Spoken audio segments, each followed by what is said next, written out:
Hirap ang mga otoridad na kilalanin ang ilan sa mga nasawi sa karambola sa SCTEX kahapon at live po mula sa Tarlac.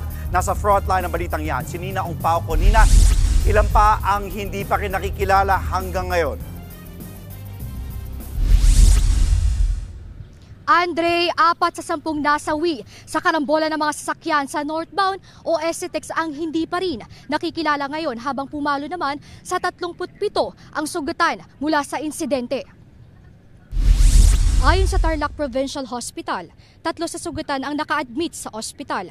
Ang 2 taong gulang naman na bata na naka-admit dito kahapon, inilipat na raw sa isang ospital sa Plaridel, Bulacan, na nagtamo na ang bata ng sugat sa braso at hita patuloy pa rin inoobserbahan. Sa kasamaang palad, namatay ang magulang ng batang ito, papunta na raw ang pamilya ng mga bata sa Baguio para sa magbakasyon. Nagtamo naman ng head injuries ang ibang sugatan sa aksidente. Ayon sa rescue team ng Tarlac PDRRMO, nahirapan silang tanggalin ang labi ng mga nasawi sa aksidente dahil parang pinitpit daw na lata ang mga sasakyan sa tindi ng pagkakabangga.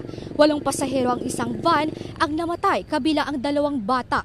Isa lang ang nakaligtas sa sasakyan, ang tanging driver lang. Ayon naman sa kaanak ng mga sakay ng van, papunta raw ito ng camping ang mga ito at hindi pa rin nakikilala ang 4 sa nasawi dahil sa tindi ng pagkakapitpit ng sasakyan.